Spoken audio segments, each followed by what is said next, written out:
Welcome to Web3 with A6 and Z, a show about building the next generation of the internet. This show is for anyone, whether artist, developer, company builder, community leader, or others, seeking to understand and go deeper on all things crypto, Web3, and the future of a decentralized, community-governed, and creator-owned internet. This episode was recorded live earlier this week at an event we at A6 and Z Crypto co-hosted during NFT NYC in New York City, with Adim and special guest and celebrated creator Rob McElhenney, Chris Dixon, and myself. More background and context to follow, but in the conversation, we covered the theme of decentralized media / decentralized content creation, collaboration, community, and more. And we also touch on topics such as the metaverse, storytelling, writers' rooms, favorite TV shows, nostalgia, and much more. As a reminder, none of the following is investment, legal, business, tax advice. Please see a6nz.com/disclosures for more important information, including a link to a list of our investments. Okay, the rest of what follows is all from the live stage. Hi, everyone. Thank you for coming.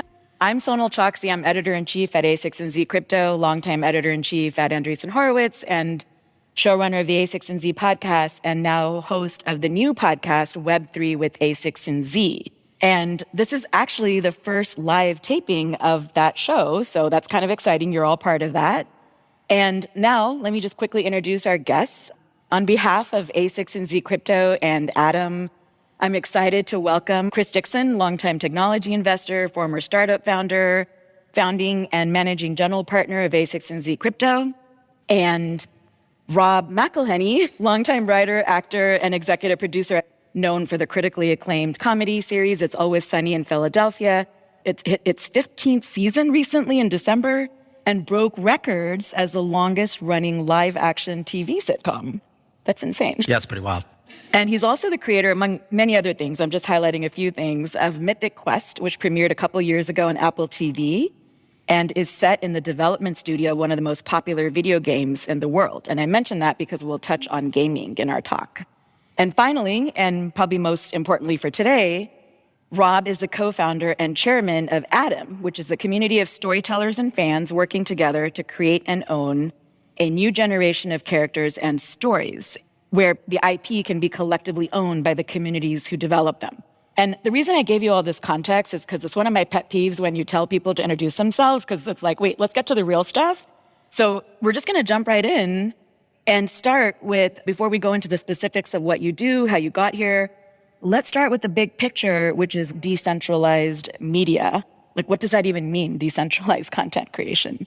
And I don't know if you want to take that one first, Chris, and then Rob. Sure. I mean, I think one of the promises of the internet was, if you think about things like Wikipedia as an example, or even going back earlier before Wikipedia, to kind of the ability for anyone to come along and create a website, one of the great promises of the internet was to democratize things that were previously controlled by a small group of people. There's a very famous essay about open source software called The Cathedral and the Bazaar that kind of, I think, is a nice characterization of this. And the idea is you sort of have two models for how to build software, how to build systems, how to build information systems or content creation or whatever it might be.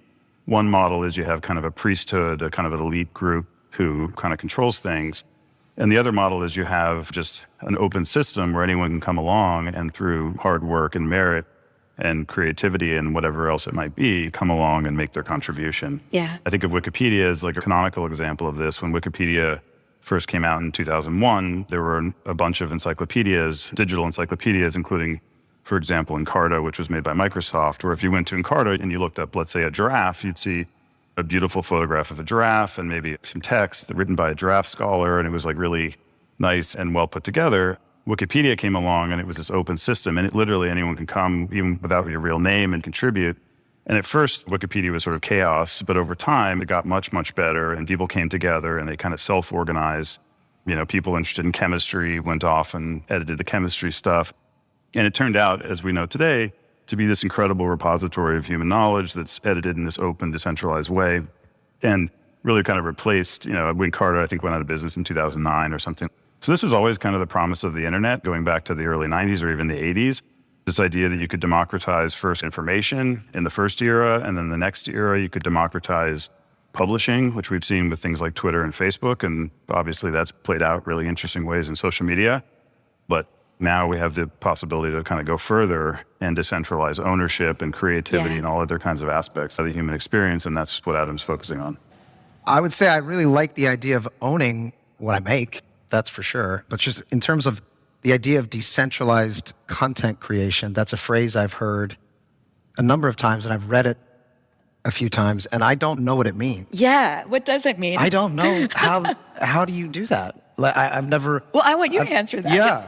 Well, I think that anybody who's ever built something, created something, let's talk about a TV show specifically, because that's what I do. Yeah. They recognize it's a collaboration, but there is a certain amount of curation that goes into it. And I think any rational person can recognize that there's a curative level that's a part of the creation of anything. However, who has been the curator traditionally is a question that needs to be asked and is being asked culturally right now and has been for at least the last 10, 15 years. And it's an important question because as we look around, we realize, well, okay, so just because we need to curate these materials, how do we open up the space to allow for other curators to come into the process? And I think that the ability to scale like that is so exciting. So I want to pick up on something you both mentioned. Chris mentioned the cathedral and the bazaar, which is actually an idea, as he said, that's been around for ages. But when I think of a bazaar, I think of a very messy, crowded, kind of chaotic place where, frankly, you have thieves, you have people running around, you have a lot of noise, you can't get anything done necessarily. And it's insane to me that you are talking about, I get the curation part, but bringing a more collaborative creativity and decentralizing that, because I think of curation and creation as a very, not only cathedral-like enterprise, but there's a showrunner and someone who has a vision. Yeah. I mean, I'm preaching to you. You are a very renowned creator. How do you think of that playing out, and as you've been building and thinking about Adim? Yeah, so I think it helps to start with how a writer's room generally works, because a lot of people don't work in writer's rooms. They don't necessarily know, and they think there's a level of mystique about it. But truthfully, it's not that complicated. You get a group of people together, generally curated by their scripts or word of mouth. And it could be anywhere from 3 to 25 people in a room, all working towards a common goal. And everybody has a certain set of talents and abilities. Some people are really great natural storytellers. Some people are really great, in my case, with my shows, they can tell jokes, they're really funny. Some people are just really weird and bring in a completely fresh and different perspective. But you can't have 25 people talking at once in the same way you can't have 3 people talking at once. You'll set up a situation where a showrunner, for example, would suggest, okay, today I'd like to talk about this. And then that person would be the arbiter of where things headed. Because if you just had, again, 25 people all with different ideas of where something could go, you'd never be able to get anywhere. Exactly. Right. So you wind up with a person who's ostensibly up at the whiteboard with a marker saying, okay, that's a great idea, that's a great idea, that's a great idea, that's a great idea. Now, that is a very centralized model. And there's a reason for that. It's because otherwise it would be chaos. So we create this situation where the showrunner is using the talents of everybody in the room. And when they come into the room, it's agreed that that's the vision. That's the person who we're working with and for, and we're following his, her, or their vision for what the show might be. And so traditionally, as I mentioned before, right now there's still hundreds of opportunities and shows, but it's very difficult to get into that position. Yeah. And the way that I think of decentralized content creation and the approach that we're going to take is essentially just scaling that system up. So the way that it would work is the very first round, we're going to have 4 rooms. 4 writers' rooms. 4 writers' rooms. Well, let's even back up. Let's start with the application process. So it was really important to us from the very beginning that we didn't want to have a pay-to-play model. We wanted it to be merit-based. So we just simply asked the community, actually we asked the world, who is your favorite character of all time and why? And you had 500 words or less to explain who your favorite character was of all time and why. And the answers we got back were stunning. Stunning. Because you realize, wow, people identify with different characters for different reasons. And they have a very specific point of view. And they're going to bring who they are to that answer. And you're going to see who they are through that very, very simple answer. The idea is we would then curate those and then select 100 people This is for the first round. We would break those rooms up into groups of 25. And in the beginning, we'll have a room lead. And a room lead in each room, a person that I've found over the years through MythiQuest or through Sunny or through my years of running rooms, I've identified a few key writers that could run those rooms. So the people that you've designated, the people running the room. These are people that work for Adim. And then there's a second lead. And the second lead would be somebody who is an assistant or somebody who's been around a PA or a writer's assistant or somebody who's learning and is on their way up. Now, traditionally, they would both be working their way up and then going to either be in other people's writers' rooms or create their own shows. Very small and a very elite group of people. So to scale that up, what if we created a room full of 25 people? The room lead and the second lead would work together with those groups of 25 and they would create something together. Yeah. Each group will create a character. So right from day one, things got really weird in the best of ways because I sat there with the entire team and we talked about, well, how would this actually work? And I said, they all know how I run a room because they've all worked with me in the past. So I just assumed this seems to be the easiest way to start, and then we'll see how things diverge from there. But right from the very beginning, one of the room leads said, I wouldn't run my room the way that you would.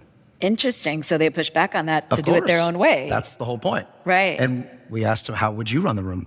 He would do it this way. And then we asked Kiana Taylor, who is our chief creative officer, how would you run a room? Completely different. Somebody else completely different. Then we asked the second leads, well, when you're going to be running the rooms, how would you do it? I think I would look at it from this perspective. And already you're realizing what's happening is that it's not that I'm passing the baton off. They're ripping the baton away from me and creating their new system. They're in fact whacking you in the head with the hammer. Exactly. So the idea is when we get to scale, that those groups of 25 people, what will start to happen, this is something I noticed over the years too, which I've always found fascinating. It's about an average of 10% of any given writer's room goes on to create their own show. It's about that. So if there's a room of 10, there's usually one person that goes off to create their own room. A room of 20, there's two people. I don't know why that is. It just seems to be the case. And so our thought is that when you start to open and expand those ideas, that there's going to be 10% of those groups that are going to just naturally rise up and say, I'd like to now spin out my own room and do my own version of it.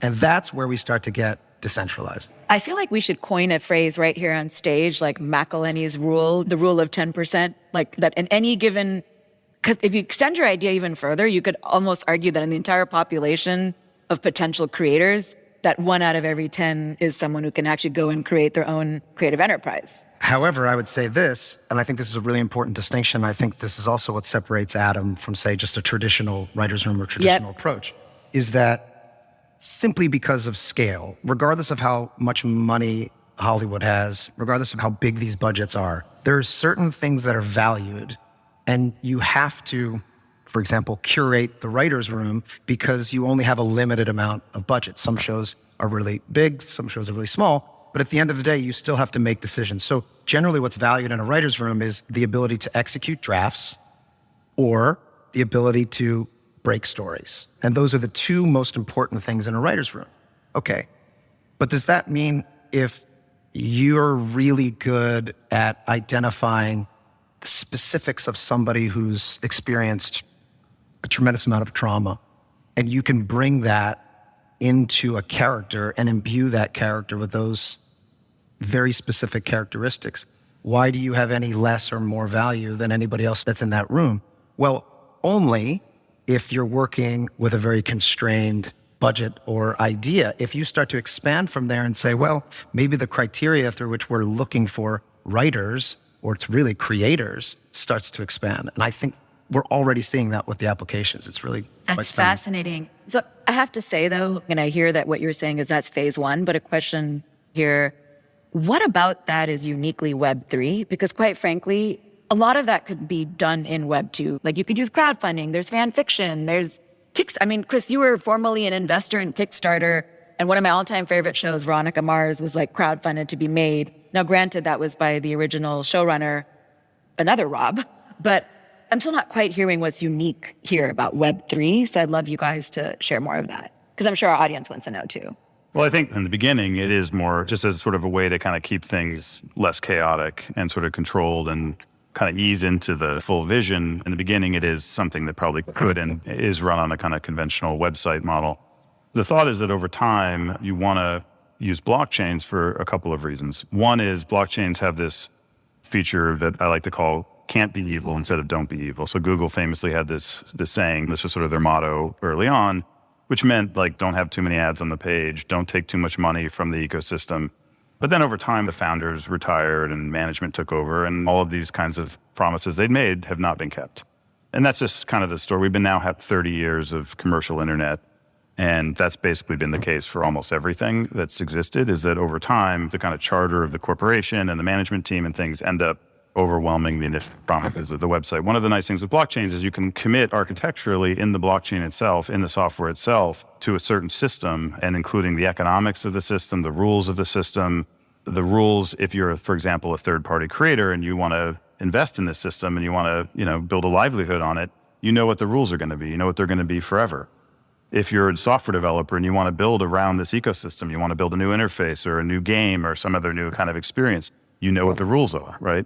And so that's one very important feature is down the road, as you build this kind of bigger system, you want to make these various guarantees in order to grow the ecosystem. Blockchains also allow for some really interesting features, one of which we call composability. So composability is a software concept that I think really explains, is a concept that essentially you can treat software and services and various things on blockchains as kind of Lego bricks. So for example, if Adim creates a set of characters, people can go, fork those characters. They could make an alternative version of those characters that exist in a different universe. They could make a derivative version of the character. They can add to the character, and they can kind of treat it like little pieces, which is a very powerful concept. You mentioned before that these bazaars can be chaotic. It's a very important organizing principle that we see in things like open source software for allowing millions of people to collaborate in a kind of coherent way, right? And so there's a bunch of features like that, which I think you're the entrepreneur, not me, but I believe down the road, those features will become more salient. In the beginning, it will be kind of a more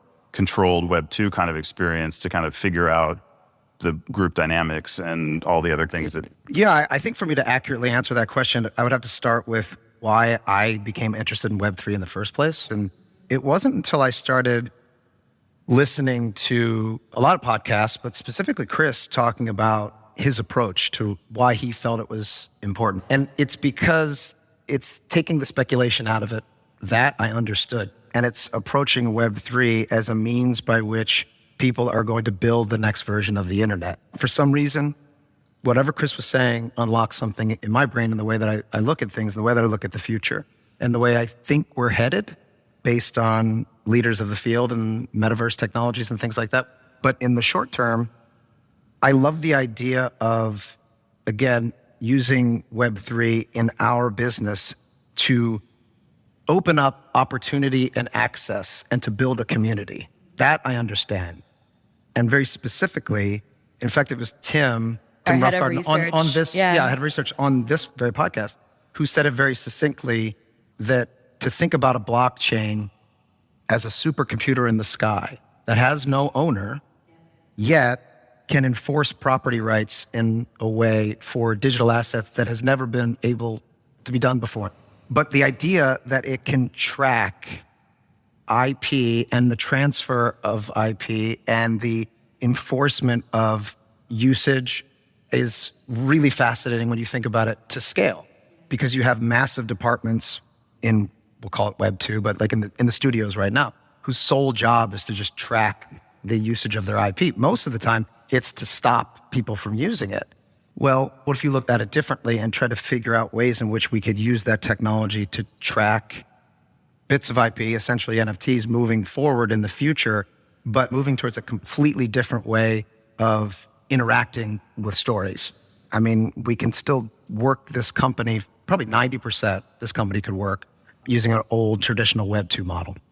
But it's that last 10% that's the most important when you get to scale. Yeah. Because to track that many transactions, which is what we're talking about, it'll have to be computational power. So you mentioned, Rob, that the media world's used to stopping stuff. They're used to blocking stuff. I would argue this is not in their interests, that this is a pre-internet way of viewing the world. that the internet is, by its nature, wants to copy things. Information is free. It's basically a giant copy machine, is the internet. The video game industry has figured this out, and they've embraced copying. And so if you go on something like Steam, there's mods, there's forks, streaming as an example. Some of the more forward-thinking games company embraced it at first, but some of the older games companies like Nintendo, they fought it. They saw it as copyright infringement. Eventually, they realized the marketing benefits outweigh the infringement costs. And I think a similar thing using Web3, I think will spread to movies, film, writing, and they'll realize that it's better to have this giant engaged audience and then maybe figure out how to monetize some small portion of them the way that Fortnite and League of Legends does, right? So Fortnite, it's a free game. This is the modern way to make games. They're free and only a tiny percentage will buy things, but that's enough because people love it and they spread it and they pay your marketing costs. And I think this, like with Adim, I think one of the fascinating things, right, is you're not just going to have this community of creators, you're going to have this community of marketers. Yes. Right? They're going to go out and they're going to evangelize it and they're going to own it. And that's a very powerful thing. I think that's one of the things that explains the popularity of something like Dogecoin, which is a ridiculous cryptocurrency. It's created as a joke. It is kind of a joke, yet it's popular because people have felt on the sidelines. They felt disenfranchised, and now they feel a sense of ownership. What if instead of some silly coin like that, they actually own the next Marvel? Like, how passionate will they be? They will overwhelm any movie marketing budget. Like, you could spend $300 million marketing a movie. If you have a passionate community of 50,000 people. It markets itself. Tweeting and writing about it, it will be the most powerful. So I think these all combine. You have this creative thing, you have financing, you have creation, but then probably most importantly, you have the evangelism, right? Yeah, absolutely. I mean, that's a huge tenet of what we're doing, which is community building. That's a huge aspect of what we're talking about. I mean, just today I went for a walk around the city and you see a line around the corner and it was for sneakers. And you realize there's a massive sneaker community and everybody's hanging out and talking and they're really excited about the release of the new sneaker. And at the end of the day, it's just a variation of a bunch of cotton and plastic that's put on. And yes, there is a status element to it, but I think what people really identify with is the community of people that they can talk to about it. It's a collectible, but it's also something that you can engage with other human beings about. And you see that, of course, in the entertainment industry with Marvel or with Star Wars or with Pixar, where people fall in love with the characters and the movies and the ethos of those companies. Well, what we haven't seen yet is a company that's built from the ground up, which is that if it's built by the people who are a part of the community, well, they're already in love with the characters themselves and they can't wait to share those with the world. And again, if we continue to scale up from there, then I'm no longer very quickly in the position of being the arbiter to suggest that's a good character or not a good character. The community will create and they can eventually spin off into rooms of where you could be a curator of one. And that's where the true decentralization comes in. Once we've got the ball rolling, you have rooms that are spinning out where people are contributing these characters that they've created into this Adim universe, which... The Adimverse. That's right. That's right. Which is owned specifically by the community itself. So I'm bought in on this, and I agree that there's a distinction between what you can do at Web 2. For instance, with fanfic, you can't own. You don't get any upside. You don't have the discretion to decide the direction of your character. If you want to kill off Jar Jar Binks, who's like annoying, you can't decide that. It's like there's still someone deciding that. Yeah. I want to talk now, though, a little deeper about the mechanics of how all this works. So specifically, one is, what becomes canon? Is there canon? I'd love for you to answer that, Rob. And then along those lines, I also want to know specifically, we're at NFT NYC this week. Where do NFTs come into all this? But maybe we can start with the canon, because that's what I'm dying to know. And these are great questions, and these are the questions that we're constantly asking ourselves. And I kept coming back to the same issue, which is I should not be deciding that. It should be a collective. But how big is that collective? So we started just with the room of leads and second leads. And I said, okay, just for the sake of conversation, I'll start. I believe that we should start here. And then very quickly, I started hearing people saying, well, that's not such a great idea, old man. I think the way we should do is actually start here. Because something that I learned a very long time ago is if you hire young people, listen to them. Young mentors is what I call it. Yeah. Yes, and you have these 23, 24-year-old people who look at the world from a completely different perspective. And it's now shaping the way that we're setting up what those parameters are, even to start with. But we will have to start somewhere. And what we came up with is that we'll come up with 13 rules. And it was an arbitrary number. It seemed like unlucky in the best of ways.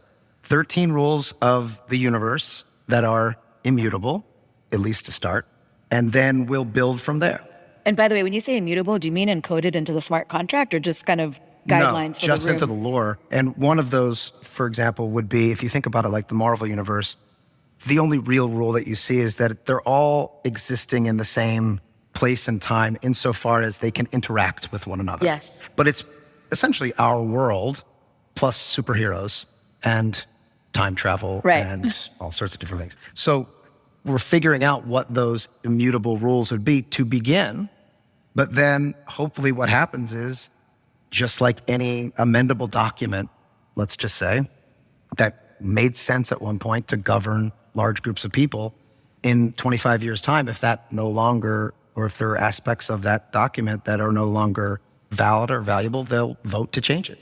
One thing I could add is also that I think Rob's at the sort of most advanced end of the spectrum, but I think generally I would argue the media world, I think there's going to be a really interesting partnership between Web3 for a couple of reasons. One, I think that the media world is not particularly happy with the current configuration of the internet, specifically all the intermediaries that stand in between them and their audiences. Yep. And so there's sort of an economic motivation. I think secondly, the media world, when I speak to people that work at Google, NFTs and all these other things seem very abstract to them. Media folks are used to selling kind of virtual experiences, goods. It's not strange to them. That makes a lot of sense. So where do the NFTs come in then? Beyond the canon, where does that play? Because we are talking about Web3, so let's get into the mechanics of NFTs. Let's talk about DAOs, like decentralized autonomous organizations, and how that plays here. Like, how does a governance? Well, certainly from a governance perspective, I mean, that's how we're tracking everything. So when people are admitted into the initial room, let's just use that as an example, they're given an NFT, which is their ticket. It's their pass. It's non-transferable. However, as we move forward and the community continues to grow, we'll be issuing other NFTs, and that will be our way to create governance, to track IP, to make sure people are, again, all built to the smart contract, that people are being compensated, because all of us will own those characters together. We will eventually become decentralized at a certain point, because the community will be able to dictate where those characters may be used. I see a lot of people roll their eyes when I'm having a conversation with them, and I say, well, the community will decide what happens. Well, how can a community of 10,000 people make a movie? It doesn't really work that way. Right. But what they can decide is, we really love this studio and this filmmaker and this writer, and we trust her to take our canon, and of course you build out what it is that can be changed and what can't be changed, and to take this grouping of characters and write her version of what that might be. And that includes licensing that IP. Exactly. So you see that actually happen in Marvel, where they will have different tones, different filmmakers come in. Essentially, you're building different levels of curation. It also, by the way, just speaking for myself personally, there's an aspect of what characters get to be made, and not just who gets to decide and who gets to make it, but what gets made, which is actually one of the taglines in our trailer for Web3 with A6 and Z as a premise of Web3. But it's very salient to me that you use the Marvel example, Rob, because I was just thinking about how the spin-off Ms. Marvel character is a Pakistani American woman. And I'm sorry, that would never have been greenlit 50 years ago.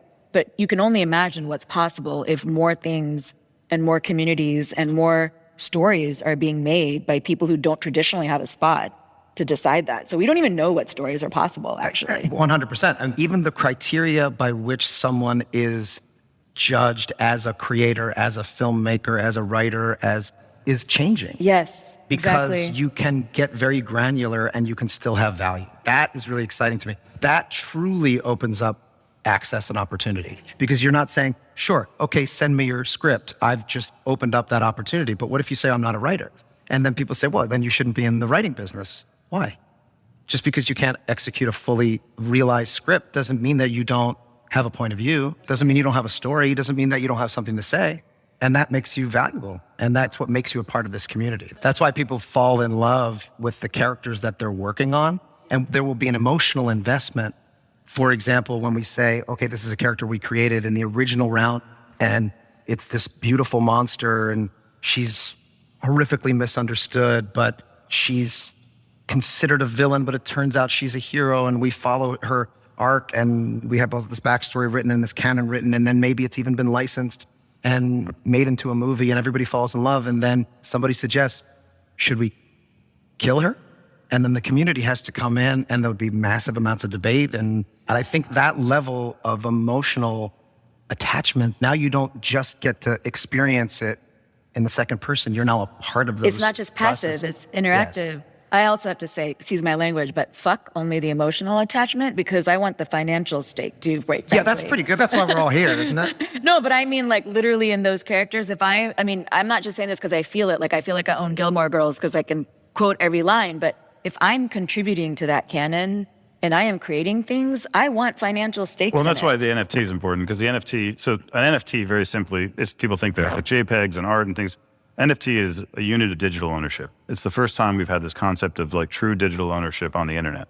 If you go to Twitter/C Dixon, I don't really own that handle. You don't own it economically, you don't own it control-wise. An NFT you truly own. It's the first time you can really, domain names maybe, but that was sort of a niche thing. But NFT is a very generalized concept. It can represent anything that the creator wants to imbue into that NFT. It's a unit of digital ownership. So it's giving those creators true ownership. And they can take that and they can do things. They can, stake their claim to make money if it appreciates. They can potentially, depending on how the system works, they can have governance rights, decide what's canon, maybe creative decisions, maybe other kinds of, business decisions.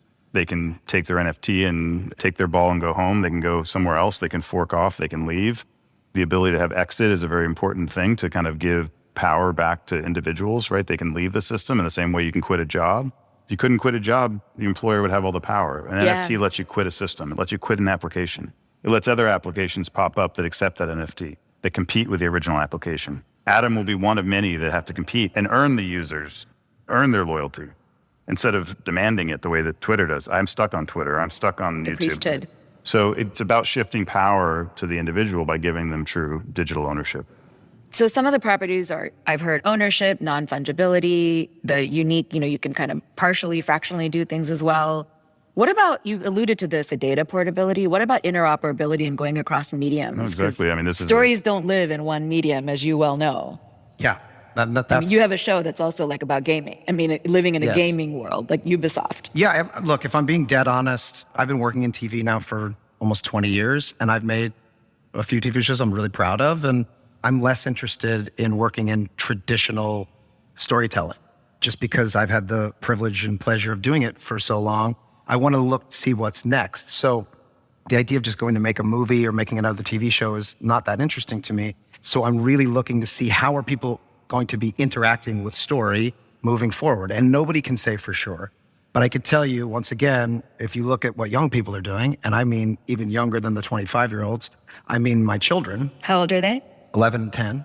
Great ages. And the way that they interact with story and with gaming and with social, with their friends, is all just intertwining. And this has been predicted for many years.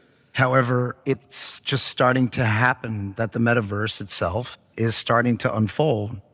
Now, whether or not it actually does and what the time frame is, who's to say? There's a lot of conjecture out there. However, we do know that we're headed to a space where people are going to interact with narrative in a completely different way. And I think that's what I'm most excited about for Adim, is not the next 2 years, it's the next 5 to 6 years when we get into some really weird shit. Okay, I want to riff on this for a bit. So let's talk about the really weird shit for a while. So, we're about the future, we're talking about the future. Let's start with the metaverse. We can't predict the future.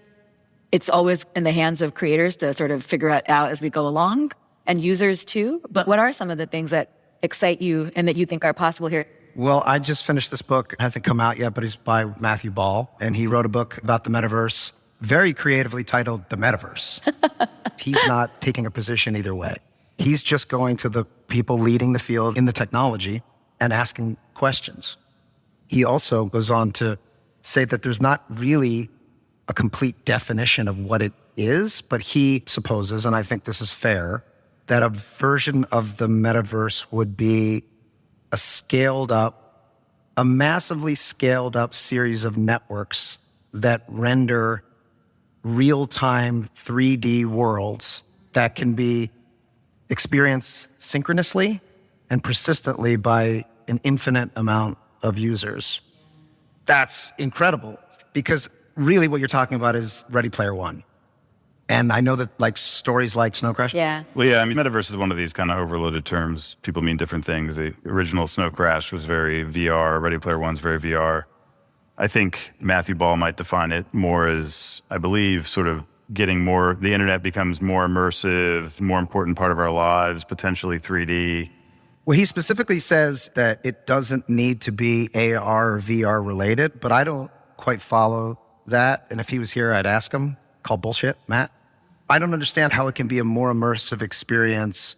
And I think the argument would be, you know, if you're deeply into a Discord right now, you could have sort of this flow state and you can have immersion in other ways, I think is a counter argument. But most likely, we know the trajectory. Like the Oculus is already pretty good.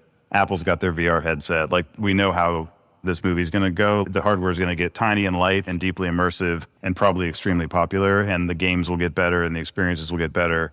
And, you know, it'll just be, look, I mean, all the trends, people, I think on average, you know, it's 5 billion people use the internet 5 hours a day now, which has gone up dramatically in terms of hours. We might be capping out in terms of people, but certainly the level of immersion, the number of hours, the kind of importance in your life, both like right now we think of VR as playing only. It'll probably be work as well, right? There'll be all sorts of like opportunities for people. Yeah, I mean, all sorts of things will probably move virtual, and there will be sort of some kind of blurring of the lines probably between work and play, right, in that world. But how do you get in that version of it where AR or VR isn't necessary? How do you, because I think it's really important to get presence. Maybe it's multimodal, right? Like maybe there's a moment where you're on your phone reading text and then you go back. I mean, I don't know. I certainly think some kind of deep 3D experience will be an essential part of it. And like I have always been more bullish personally on VR than AR for this use case, because if you're going to go in the metaverse, you want to go in the metaverse. You don't want to see your couch and your coffee pod. Like you probably want to go all the way in the virtual experience. And so, no, I personally think it will be a 3D virtual experiences in VR and new interfaces. You know, it could be brain interfaces, it could be whatever it might be. But the trend certainly seems to be to deeper and deeper immersion, right? Like, why wouldn't it be? I watch my children and the way that they interact in the Oculus, which I'm super open to. But even in an Oculus, I think old people, we have this prevailing wisdom that if kids are playing games inside, that they're wasting their lives. I think, first of all, we have a whole generation of people already in their 20s and 30s who would suggest otherwise. However, what I'm watching are these kids locking in to a digital, real, it's not fully rendered 3D, and you are experiencing it synchronously and persistently, but it's not a fully rendered 3D world. So you don't have a sense of presence quite yet. However, Roblox, Minecraft, those are social gaming experiences as much as they are, and storytelling experiences. And you are interacting with characters that have been created, but you're also socializing, but you're also gaming. Now imagine a time, of course, it's been imagined in sci-fi for years, where you can really tap into that. I find that riveting. And I feel like specifically Adim is and was created to facilitate a narrative experience in that world. That's fantastic. I just want to make one note on the Ready Player One analogy. I'm a huge fan of the book and the movie. I didn't read the second book, but one thing that does strike me is that the Oasis, which is where the Ready Player One universe plays out, is owned by a single corporation. And I would just put a point of differentiation here that with Web3, it would not be that. I mean, that's the entire premise of the book, which is that it was created by a benevolent creator. Yes. Nevertheless, still an authoritarian, and then he passes on, and then the whole movie is about who's going to control the Oasis. And that's one of Matthew's very big concerns, as it is in anybody in the space, which is if you get these massive, whoever it might be, tech conglomerates. I mean, let's just say it. Let's call it meta. Like, let's just say it out loud. I'm not going to pick a fight. We will. With Meta. That's your job. I literally work for Apple and Disney right now. I see a world where we're all working together. Come on. No, but I truly do. I do feel like there's no, I don't think it's either or. I agree with you. No, There's room for everybody. I think if people are open to it, and I think Chris's point is that people are not, which I understand, but I think that people in the entertainment space are open at this point to a myriad of possibilities. Otherwise, they're going to get swallowed. Whereas I think some of the big tech companies, they don't have as much fear of that. So I do think, I mean, I don't want to keep saying the same thing, but I do think the architecture of that world is important. And specifically the question you brought out, should it be kind of Oasis style, Ready Player One? I think at the end, didn't they end with they split the keys among the 5 protagonists? So they had like a multi-sig and they shut it down on, and they shut it down on like Thursdays or something, which is probably like to hang out in the real world. Not optimal. Like you should just create like an experience that doesn't need to be shut down. But I think, for example, it could be like the early web was, where anyone can put up a website and anyone can put up a house of whatever, a digital lot, a plot of land, a world, whatever it might be, and that there's some kind of standards, and I think probably blockchains and NFTs and other kinds of things, which let you kind of interoperate between them, let people have real economics, let them really build businesses, build lives, right? Have some kind of governing control. I think an analogy we like to use is like we're in New York City right now. One of the beautiful things about New York City to me is it's a city that evolved organically. It evolved in many little plots of land. I mean, some of it was city planning, right? It was roads and sidewalks and parks, and those are very important. But then it was, you divvy up everything into little NFTs, and people come along and they buy them and they decide to invest in them and they build things. They interoperate and they interact, and you have this really interesting kind of interplay between the public and the private. If you didn't have the sidewalk, you wouldn't have the stores, right? And That's right. You wouldn't want someone to own the sidewalk, and you'd have all sorts of weird. And that evolved in a way that I think you don't really see in planned cities. There have been attempts to do it, and think about theme parks. They've actually failed, all the planned cities. Yeah, and so I think it's important for a lot of reasons, including the fact that I think it'll be a much more interesting and popular and successful metaverse if you let it kind of grow organically and be community owned and be built on standards. And I think right now, actually, we're probably at the critical moment for making these decisions right now. Because when these things happen in tech, they happen very quickly, right? I mean, they happen gradually then suddenly, right? Like these smartphones coming along, okay, it's this niche thing, and then boom, everyone's got a smartphone, right? It's just when it happens, it's gonna happen. And now is probably the time for figuring out what's the architecture of that system gonna be. So before we wrap up, I'm gonna ask you guys a couple of quick lightning round, kind of a pseudo commercial break on the podcast. Some quick lightning round style questions, and have you guys give me quick answers on each of them, and then I'll sort of wrap us up. But kind of going to sound like it's not a segue. It's going to sound random for a second, but I have a plan. Okay. Which is, what's your favorite TV show or movie that you've watched recently? And you can't say your own shows. Why would I say my own shows? I'm just saying. I'm just making sure. Wow. I actually, before I met Rob, I don't watch much TV. I'd actually watched all of Mythic Quest, and I liked it a lot. He had never seen Sunny. There's like 3 people on the planet Earth who have never seen Sunny but have watched Mythic Quest. Are you one of them? That's 4. Wow, that's amazing. I had like a 10-year period where I was an entrepreneur where I watched no TV, and that happened to fall into that window. But I went back and watched a bunch of it, and I watched the first 5 episodes. I honestly did. It was one of the few TV shows I've watched before I met Rob. Originally because I like video games, and I was like, oh, it's a show about video games. That's cool. But then it was really funny and well done. So I don't know. Does it hold up? Those early seasons, that was a different time, Chris. So your answer is Mythic Quest. What was your... We were just talking about Deadwood. That you've been I just started watching Deadwood. Deadwood. Everyone says you got to watch Deadwood, and I hadn't ever seen it. And of course, I immediately was thinking about how the plots of land were like NFTs and cities and everything else. But I do the same thing. So I'm watching Stranger Things with my kids because they're just now at the age where it's not terrifying, but it's still fucking terrifying. And these kids are so young, and I'm not sure I'm a good parent, but we're watching them all together right before bed.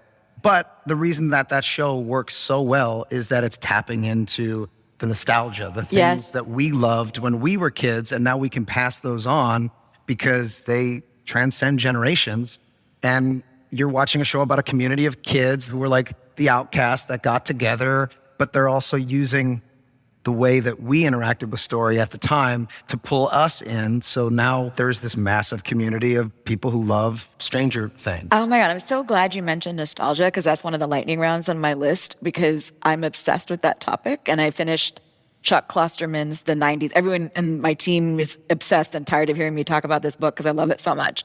But I love it for the nostalgia. And one question I have for you guys about that, it's a book called The 90s by Chuck Klosterman. Okay. I mean, it's about, I guess we're all Gen Xers on stage, and it's really much about us, but it's also fascinating. And this goes to your point about Stranger Things and your kids coming to it at the right time.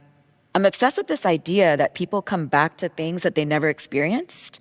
And even on our team, there are people who are like 20 years younger who are like suddenly rediscovering the 90s and 90s culture and like, vaporwave and like cypherpunk and all these cool things. And I'm very struck by this phenomenon. And do you guys have any theories or just quick lightning round thoughts on nostalgia? And if you even have a thesis about how your kids can experience something that you loved as a kid, but yet have no reference. Well, I can tell you just in going through the applications for Adim, what we're finding that's really fascinating is that I truly thought there was going to be a lot of people that were suggesting just because of the massive success of superhero movies. And it feels like that's what we're asking for, is like to create superheroes. Characters that are heroes. Not at all. What we're getting, we're getting human beings. We're getting it's kind of an even mix between villains and heroes. I mean, as portrayed in the movies, protagonists and antagonists. And I would say that the vast majority of them are movies that people connected with when they were younger. Interesting. Because then, when you are forced to ask yourself that question, and that was done on purpose, which was, we're not looking for writers. We're looking for something that touched you. Yeah. And if you can explain and do a little self-actualization and try to understand why you connected with that character, then you have the ability to create a version of that It's a very character. interesting thesis. So McElhenney's rule number 2. Just kidding, please. keep going. So what we're finding is that people are coming out and saying, I connected with this character at 8, 9, 10, 11, 12, 13, at those formative times where you're taking a narrative, but it's also when you're trying to figure out who you are and the kind of person you want to be or the person you don't want to be, and who is it that's having those impacts in popular culture. And those are the kinds of characters that we're getting. So I think nostalgia plays directly into that. The reason we love the thing is that we're still trying to hold on to or recreate, consciously or subconsciously, the things we had in our youth. But just to make sure I double underline what you just said there, and the McElhenney's rule number 2 here, it's also what you're saying is that the ability to then be aware of and know what you're connecting with is actually another indicator that you may be able to be one of those 1 out of 10 who can then take those ideas and actually create things from them, which is also a very interesting extension because it does open up the world of creators. Yes. Or you could even go a step further, which we're trying to do now, which is to go through some of the applications that were originally, we said, well, this isn't up to the standard of some of the others. We dug a little deeper, which is they might not know the right questions to ask themselves beyond who's your favorite character. Because sometimes people are even intimidated by writing 500 words. So you could put up a video of you explaining it. But really what you're asking somebody, if this is the most important part, is who are you? And because the truth is you have a story, whether you know how to tell it or not, we know how to ask the right questions. And people are just fascinated. Everybody's fascinated and everybody has something to add. That's fascinating. On nostalgia, one thing I think about a lot is, when you look at really impactful technologies in history, so like the automobile, the real impact of the automobile was like 30 years later when suburbs and highway systems. So I think social media is probably a technology that is at the scale of the automobile in importance. And I think we've seen some of the second order effects playing out. So for example, in politics, I think everyone has seen that like this has clearly changed the way that politics works. And I think we are only beginning to understand how it's changing culture. I haven't fully thought this through, but my feeling is kind of part of the nostalgia is kind of a yearning for a time when there was a centralized kind of narrative. There used to be the media and there was a thing and there were stars and there was sort of, maybe there were sub narratives, but there was sort of a narrative, right? And the internet's kind of collapsed all of that. You can experience any era at the same time. Everyone's sort of fragmented into sub communities. I think some of it, maybe it's just the age thing or something, but I feel like some of the nostalgia and something like Stranger Things also is for a time when it was just sort of simpler and there was like, Yes, it's there like were a like yearning 10 TV for shows and 10 things and 10, top 40 music. And it was like just sort of a unified culture. And now it's this kind of complicated thing that we don't fully understand. That's fascinating that you say that because when I was at Wired, I edited an op-ed by Douglas Rushkoff on narrative collapse. And one of his theses was that Netflix and binge culture was yet another form of narrative collapse, as was Game of Thrones by turning a TV show into essentially a big game that didn't necessarily have an ending.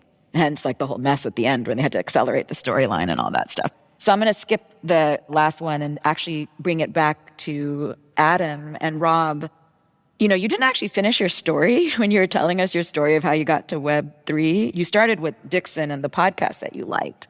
But I would love for you to close the thread for how you took that. And this is including building on everything we've been talking about here, your kids and the experiences of watching them. Like, how does this all come together to you and how you actually started Adim? Yeah, so I was at a point in my career and life. Again, I've just been very fortunate. And I realized that I had spent a lot of my life just building television shows that I was both writing, producing, and acting in. And it was a blast. But I realized that I just did 15 seasons of a show. Yeah. What am I going to spend the next 15 years of my life doing? And it just seemed really worthwhile to help other people to find their own path to be able to do exactly what I was doing, which was, again, whatever their version of it might be. And so one of my kids, actually both of my kids, were taught by the same woman named Kiana Taylor. And she is a teacher? A teacher, yep, at my kid's school. And she was everybody's favorite teacher. She was the kids' favorite teacher. Everybody loved her. And I don't know, 3-4 years in, she did something up on a stage where it was a presentation for the kids, and she made a comment that she was a comedy writer. Oh. And I'd known her for 4 years by this point. So I go up to her afterwards and I said, Kiana, do you know what I do for a living? And she said, yeah. I said, why have you not told me that? And she said, well, I thought it was inappropriate because I'm teaching your kids. And I was like, well, now I instantly fall in love with her even more. But I say, hey, send me your stuff. She does. It's undeniable. And we hired her for Mythic Quest. She then wrote for Sunny as well. She was a part of that 10%. She created her own show, which she's now making at FX. So there was a clear path, at least in my mind, for her to go from teaching, which is a wonderful position, but her dream was to make her own TV show. So I look at that and I say, well, that's a clear path. Well, the 4 years that she already knew me, and it wasn't really clear at that point. Yes. There was also the decades before that. It was like a very clear path for me. Mm-hmm. And she didn't feel that level of access and opportunity. And so it's been just unbelievably satisfying for both of us. And she's taken the baton from there. So you can only do that so many times, because if you're just creating shows, it just takes time, and there's just a level of scale that you can't achieve. I mean, you were approximately close to her because she was your kid's teacher. I mean, there's no better access than right. being right next Literally to each right other. there. Yes. And yet, when I started to think, well, how can we maybe expand upon that? Yeah, you can start a production company and just look for writers. But then that's when I started, again, questioning the criteria. So I'm setting my expectation of what the criteria would be for a creator. But doesn't that leave you with only your own myopic view of what something could be? Right. At the same time, I'm hanging out with my friend Rich Rosenblatt, who I've known for a bit, and he started this company with Tom Brady. I believe that company is Autograph, right? That company is Autograph, yes. And I just didn't understand the company at all as we started. But hey, great, to each their own. But Rich said, why don't you speak to my son, Chase, who's just native Web3. And again, going back to my old adage of, if you ask a young person what they're working on and you listen to young them. mentors, I want to say it again. Yeah, and he started pitching me something, and I'm like, I'm going to keep listening because this is what he and his community of young people are all talking about. This seems fascinating. And then he's the one that turned me on to podcasts. He turned me on to a whole different way of sort of approaching things. And then we were kind of pitching back and forth, something that he was thinking and something that I had been trying to do, which was a scaled up version of the experience that we had with Kiana. And we just kind of had this like light bulb moment.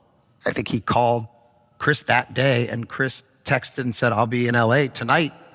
I'm like, these people don't fuck around. Usually in Hollywood, you're like, yeah, I'll call you next week, and you don't hear from them for a month. I mean, within, a couple of weeks, we were up and running. And I think it's just because we're just hitting that inflection point where all of the things were kind of working together. And now Kiana is our chief creative officer. She gets to not only run her own show, but build something that, 4 years ago would be impossible. And how many other Kianas are out there? That's like exactly the idea that the current system is discovering all the best talent seems pretty far-fetched. But and if you just think about the funnel that Kiana had to go through to get the access, and even that, I mean, we were standing next to each other for 5 years before the gate essentially was open. Well, I think that's a great note to end on. I just want to make sure, though, that people know what to do and where to go next if they're interested in learning or doing more. On our end at A6 and Z Crypto, 2 people on our team, and there's more than that actually, but Elena Berger, Jane Lippincott, Chris Lyons, they're all very actively involved in looking for these companies, decentralized media, whatever we want to call it. And I like decentralized media, decentralized content creation. Decentralized content. I think content. it's a misnomer insofar as the process. Yes. But definitely the community itself and the ownership, 100%. Would you have another name for it, by the way? No, because you're going to make it a McElhenney rule or something. It's going to get weirder. I probably would have done a McElhenney rule. I love that. And how do people get involved with the Adimverse? You can go to adimverse.com. Well, characters welcome, and Thank you, everyone, for joining this first live taping of Web3 with A6 and Z. And thank you, Chris, and thank you, especially Rob. Thank you. Thank you. Thank you, everyone.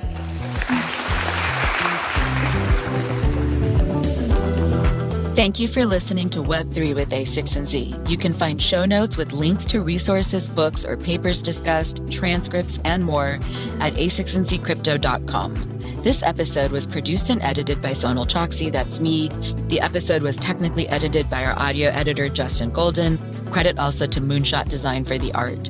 And all thanks to support from A6 and Z Crypto. To follow more of our work and get updates, resources from us, and resources from others, be sure to subscribe to our Web3 weekly newsletter. You can find it on our website at a6ndzcrypto.com. Thank you for listening and for subscribing. Let's go. Chris, I'm going to help you out here. Watch this. I'm going to fix your microphone. Yeah, I was just wondering if that was Watch in the back of No, it's my man's collar. It's just getting in the way there. Hold on a second. Also, wait a second. Fuck it. Hold on. I'm going to get the whole thing. Well, tuck it. I mean, you don't tuck it down. There it goes. I'm just.